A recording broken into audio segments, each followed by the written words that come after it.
This is Talking My Walking. I am Rodrigo Ribeiro, just another voice in the wilderness.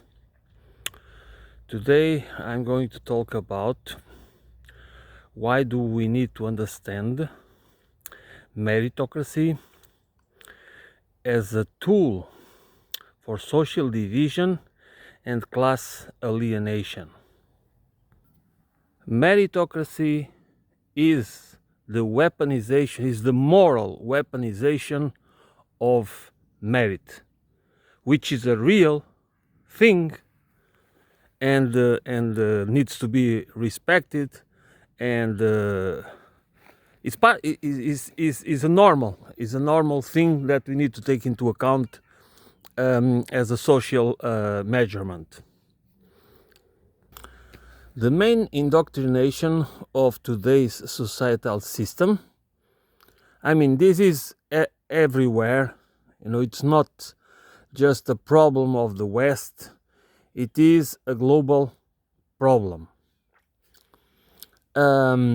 Is the indoctrination of the pursuit of self-interest. This seems natural. This seems natural to us because we are indoctrinated into it across. It is part of our socio-cultural and socioeconomic environment. We do not live, we grow inside it. We don't choose it. That's the main point. What we believe, most of what we believe, it's part of the process of free choice and free decision. It is not, because we always choose. Even if we exercise a free choice and free decision, we don't do it in the absence of society. We don't do it in a void. We have this understanding as if we could, when we want, we just can kind of cut our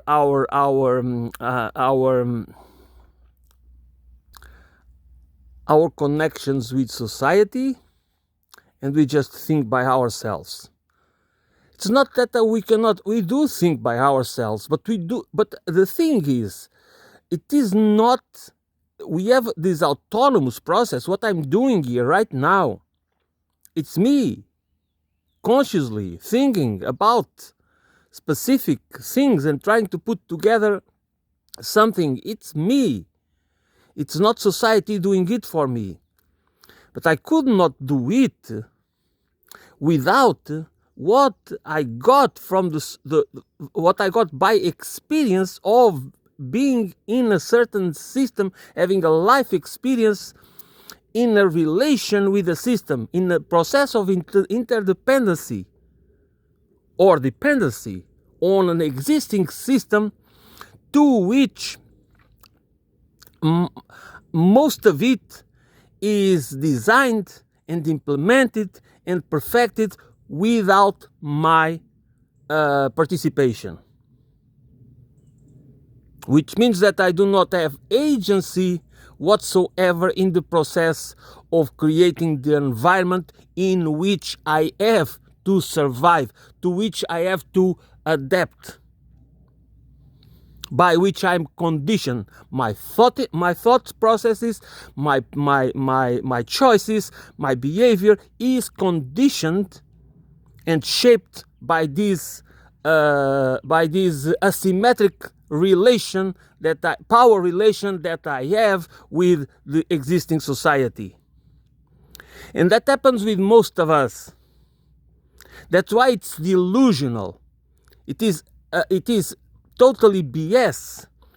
When we think about freedom and democracy and free choice and this and that and blah blah blah, without understanding that we are the weakest link.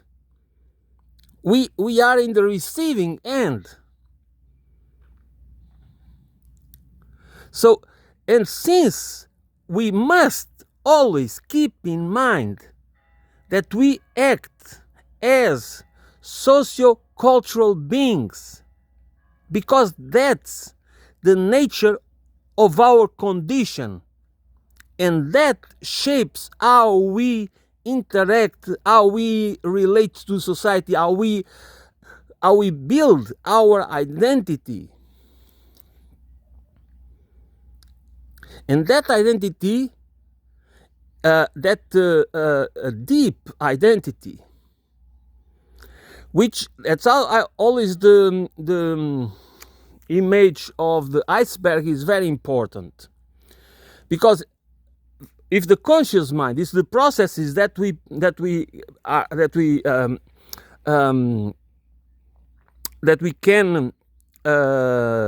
can perceive and feel as conscious processes, we cannot forget that the rest of the iceberg is subconscious. That's where the bulk of our identity exists in the form of long-term memories of a cognitive, affective, psychocognitive, affective memory that shapes how we perceive ourselves. And that is a psycho-socio-cultural process that keeps that is part of that we grow, that evolves throughout and changes throughout our life experience. The existing system, it doesn't matter.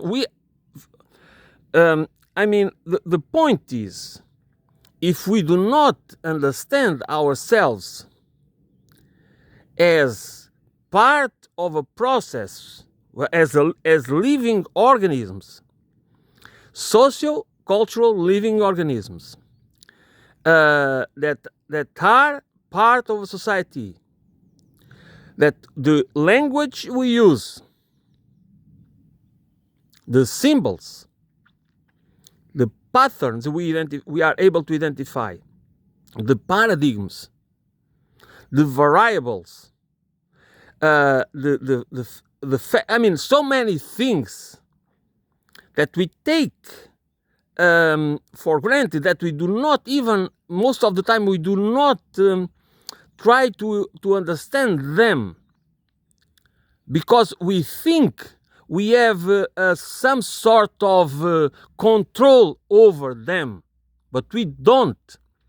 They have control over us. And the ones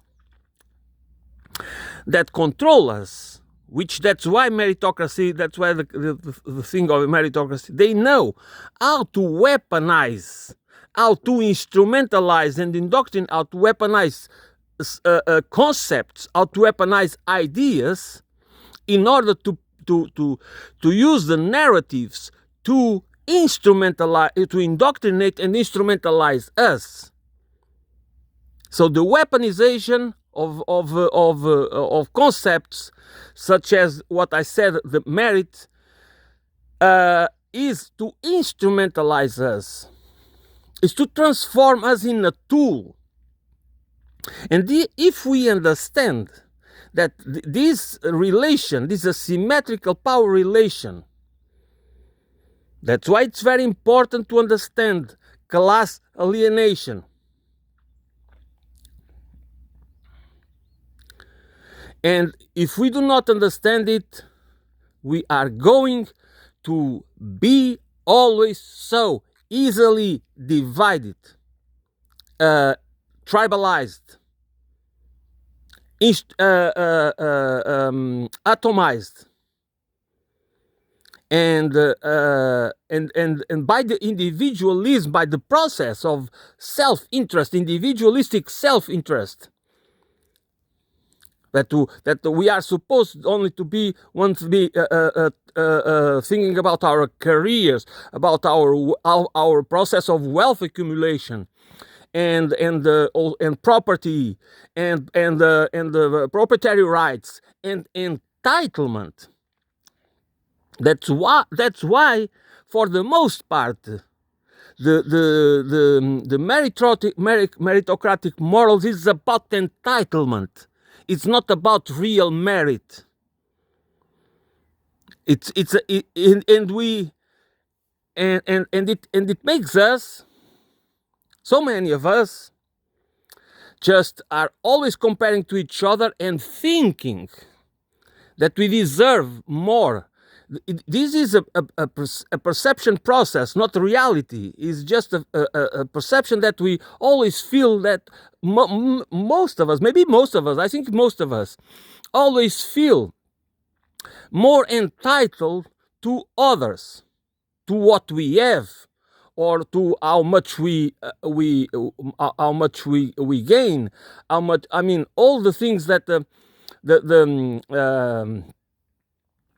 the privileges we have, we feel, we just think they are natural. We just deserve them.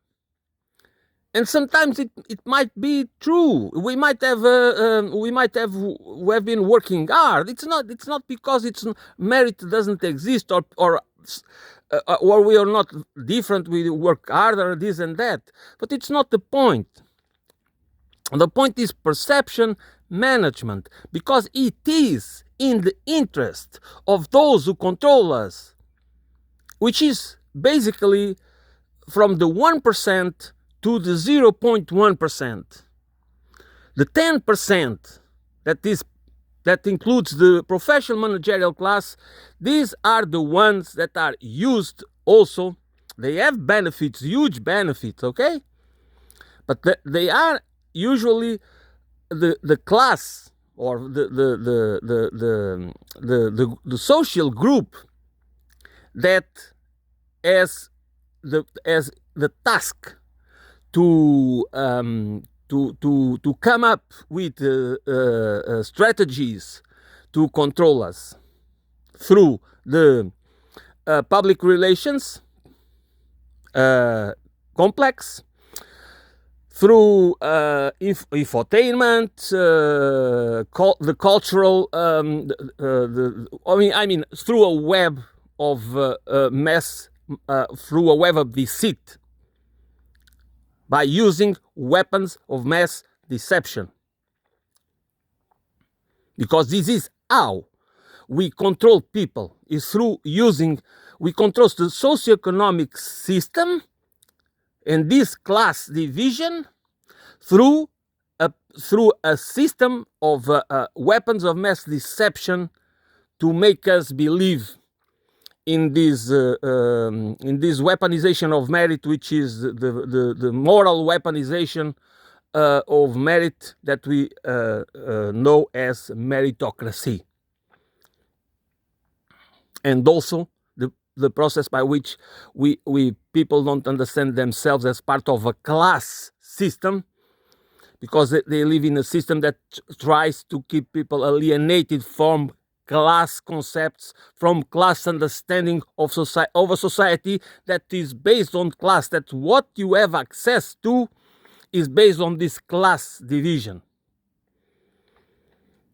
And this is a very useful system to make us be divided with each other, and thinking in group thinking, being tribalized.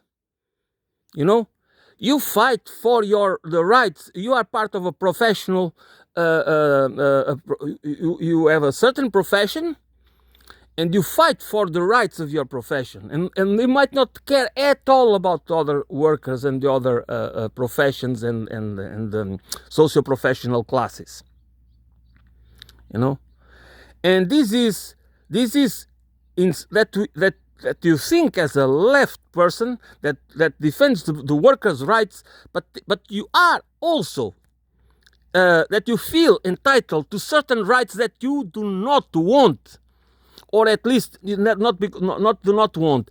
You don't really care if others have them or not, because you feel entitled because you feel that you deserve them, because you have a college degree, or your profession is much more important than others, or whatever. And this is exactly the mentality that the class system wants to be dominant, to divide us across all lines possible: work, status, private wealth, social recognition, all across all lines. And this is why it is very important. It is very, very, very important to understand why meritocracy is a powerful weapon against a social against the social political socio-political organization based on class consciousness, that the people that have that don't feel divided because they have different social status based on professional classes. Because if you start, every time there is an attack by our masters to a certain social group or socio-professional group, we should all be together. We cannot build a just and equal society if we do not understand these principles. How words, our language framing is weaponized is used to weaponize concepts and ideas and world visions and whatever, in order to instrumentalize us, to tribalize us, and to atomize us, which means that we all end up only with we become unidimensional, because we only see the world through the lenses of the self, of the pursuit of self-interest. And while talking about social justice and this and that, but we don't when we do not go through a conscious process, the process of conscious transformation, to understand how the concepts, how ideas work, how narratives truly work on our subconscious mind and control us from the inside, we will never be able to build a truly socialist society, because hierarchy will always be there as part of a process of that meritocratic understanding of human beings, and justifying the socioeconomic differences that will always end up corrupting any attempt to build a true socialist or communist or whatever you want to call it. I mean the need to build a civilization to end the imperialistic paradigm, civilizational paradigm, and to build an ecological civilization, holistic civilization, with a socio-ecologic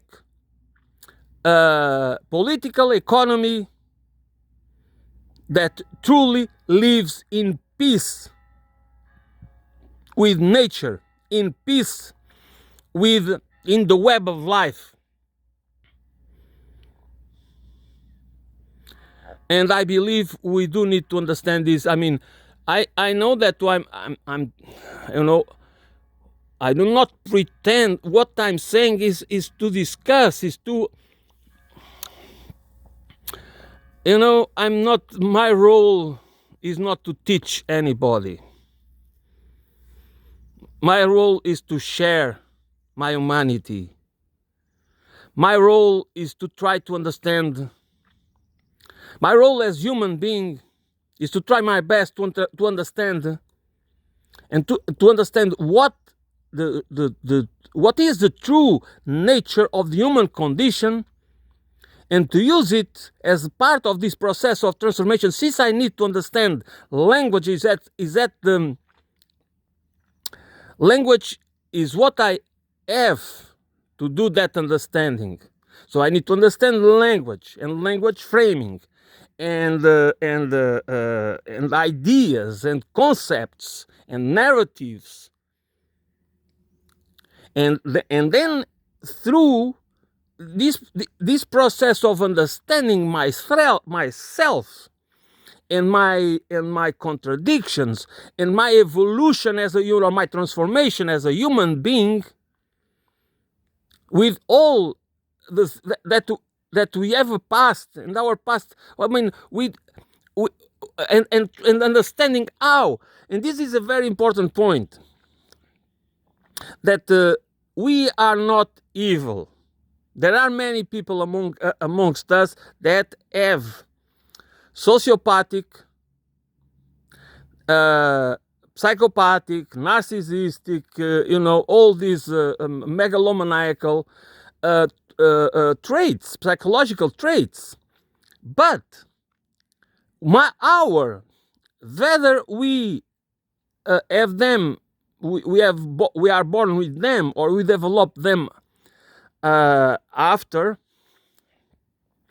we should be aware that one of the main points, that we should not be allowed these people to become the ones that dictate the commands, that command the rest of us.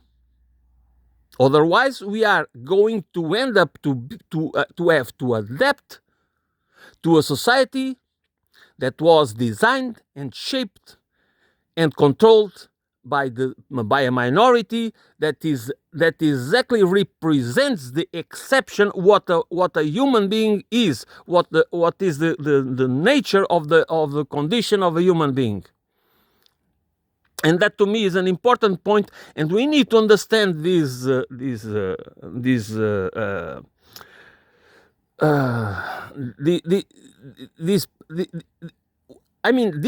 what I'm trying to say is, unless we understand this and keep it and train our critical thinking skills to keep this in mind, that we build the lenses to understand the world in a different way, we are condemned to repeat the same mistakes generation after generation, because we don't have a culture of true liberation, a culture where people understand that have an understanding of life as a web of nature, as part of a web of life, and the web of nature, and we can have a really nice life, but not a life based on the pursuit of self-interest and the fake morality of meritocracy.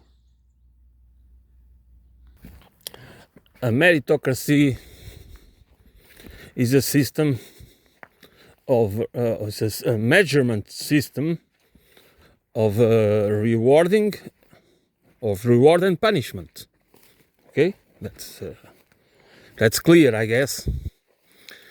And in any evaluation, a system that is to make an evaluation, I think it's the right word, I'm not sure if it's the right word,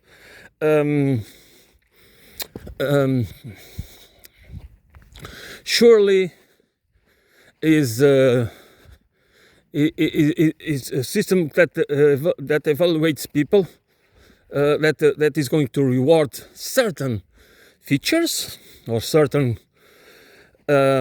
outcomes, and punish others, is a system that is based in certain values and principles and rules and this and that. Okay? The thing is, what we reward and punish, it's not exactly, it doesn't need to be just or fair or balanced. Because it's part of a political choice. It's part of a socioeconomic system. And when we have a socioeconomic system, a class-based socioeconomic system, meritocracy is driven by class interests, not by social justice, or any form of is just again the principle of the pursuit of self-interest, but in the context of class interest, which means that the pursuit of self-interest is always conditioned by the class interest. And when it doesn't serve the class interest, the ones, especially the classes that control the system, which means that the classes that are the top tier,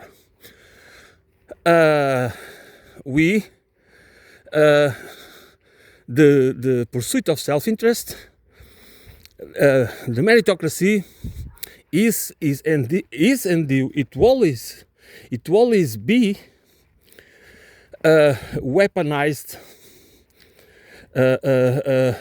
in order to reward those that comply with the system and punish those who are dissenters, those who challenge the system. So meritocracy is a political tool, okay, that is used to weaponize people in order to divide us. It's for social division and class alienation. And if we do not get it, we will not be able to organize ourselves, to unite and organize. Because there are so many reasons in a complex society with so many professional classes and systems and subsystems and so many divisions that are based in specialization and fragmentation of production and so many issues, that is so easy to make us feel entitled to because of this self-perception,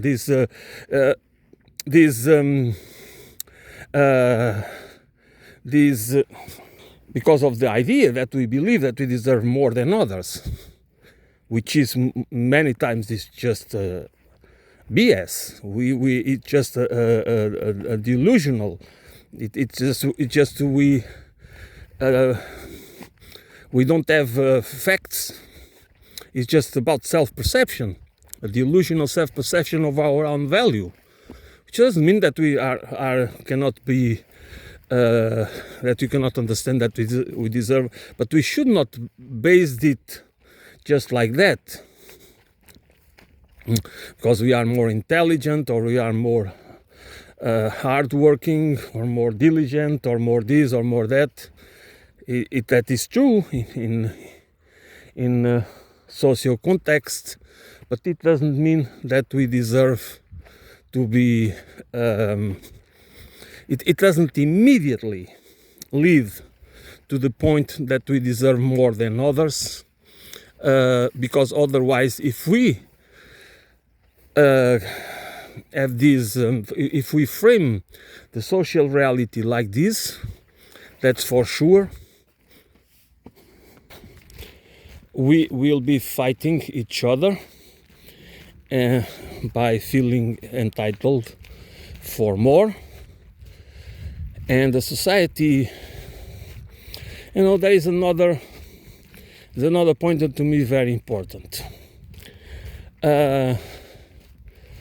Just because you want to work more than others, it doesn't mean that you are better than others. Because we should have a ceiling for a minimum to which people should contribute to society, because we all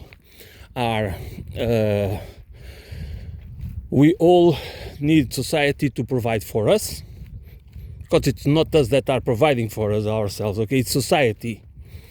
So we provide, we reciprocate with our own labor, intellectual labor, manual labor, whatever kind of labor, and in return, society provides for us services and goods that we need to survive, okay? That's how the system works. We don't provide for ourselves. That's a lie, okay? Even when we live in a more self-sufficient way, that you grow your food and you this and you do that. Even so, most of us never will be able to provide for ourselves totally. Even when we do, we try our best to do. Why? Because even if you make your own tools, even if you make your own clothes and shoes and everything you need, which in these modern societies is very difficult, you will always depend on others. When you are sick, you need a doctor, or you need a healer, or you need somebody to help you, because if you cannot work, you need somebody to take care of you. So there is always the need. That's the point. We are sociocultural beings. We depend on each other to learn, to survive, to grow as human beings, to understand ourselves. Because in the end, as I repeat often, we all are bits and pieces of other people's knowledge and experience. And we need to understand ourselves like that, not as these individualistic self-interest people that only think about themselves and feel entitled to this and to that. So what I was trying to say is that we should have a socioeconomic system and a culture, a political culture, that do not reward people by working more. No, you have to work between this and that's it. If you want to work more, you do it for free. Because the point is that we all reciprocate to society in order to keep society a healthy place, a balanced place, not an extractive system, not a system of accumulation, not a system of expansion that requires expansion because there is always people that want more and more. So that's a social disease. It's exactly the point that people think that hard workers deserve more than others. In reality, it might be the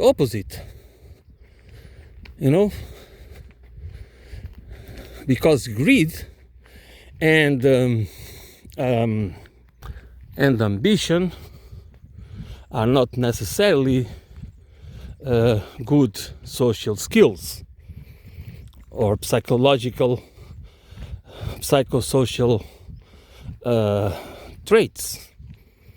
Okay, so this is again a false principle that the hard working in certain circumstances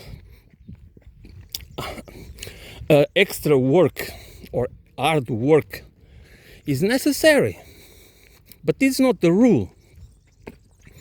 There are and for every rule there need to have some exceptions, and that's why it's important to understand. That's why, in my opinion, the concept, the mythology, not concept, the mythology of meritocracy is what I said. It's the weaponization of merit to instrumentalize us and divide and tribalize and atomize. Okay? Because based on class alienation. That's why those who believe in meritocracy, they need to understand this. It's not that nobody wants to take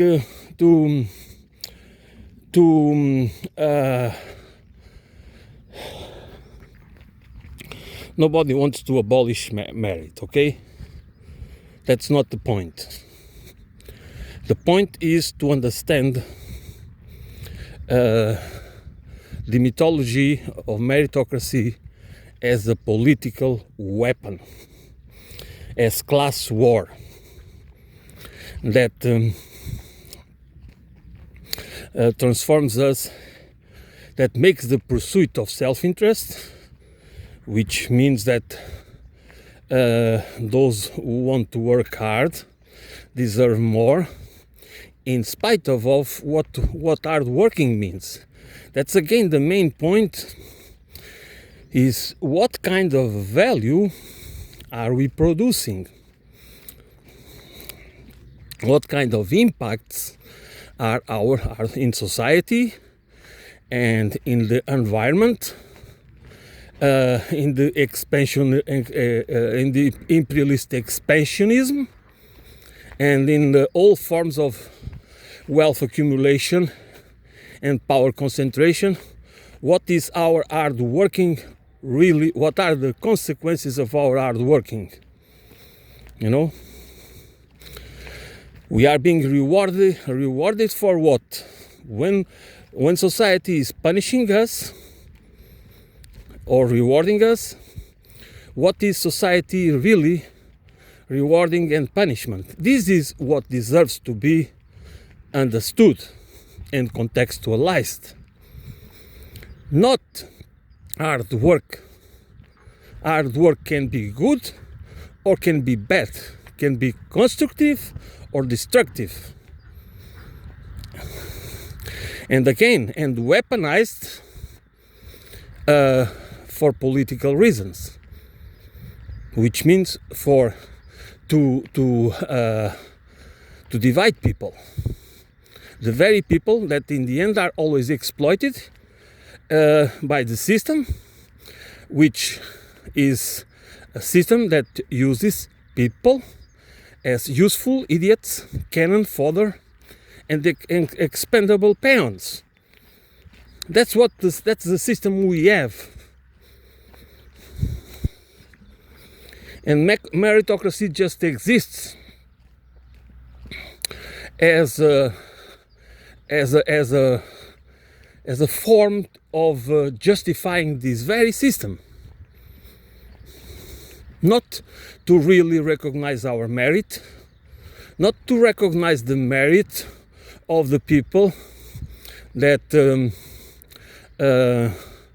that collect our garbage or produce our food, or mine the minerals? What is the merit that we give to the children in Congo that are mining cobalt? What is the merit of so many? I mean, so many women exploit. I mean, so many things that it's. I mean, I don't care about the examples because it's so easy to. There is no merit. It's called exploitation. And the moment when you work for a company, and you think you deserve more time to be with your family, or to dedicate to your hobbies, or to become, or to enjoy a more meaningful life that you deserve to, that we all deserve, and it collides with the interests of your boss or the company to work for, you immediately, your merit just goes down, you know. So it is in a system based in class exploitation. Merit is always a political tool for class alienation.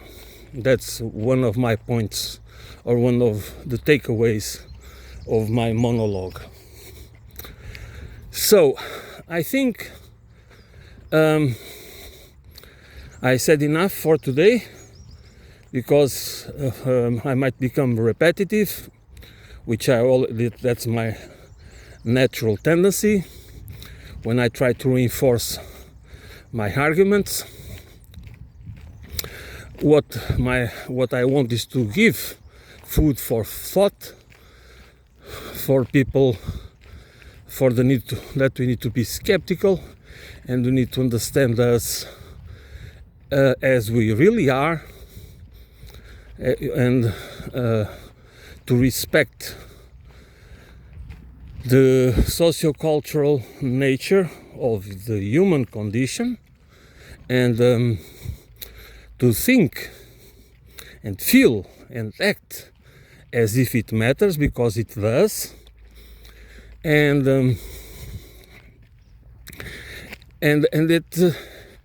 it is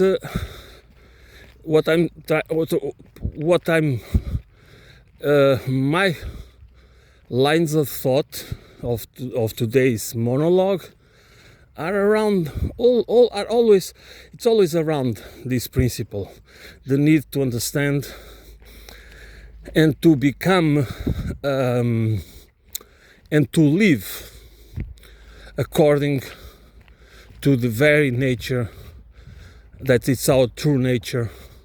We are not the natural condition. We are not sociopaths and psychopaths and narcissists and megalomaniacal and even hedonists. The hedonism is a creation.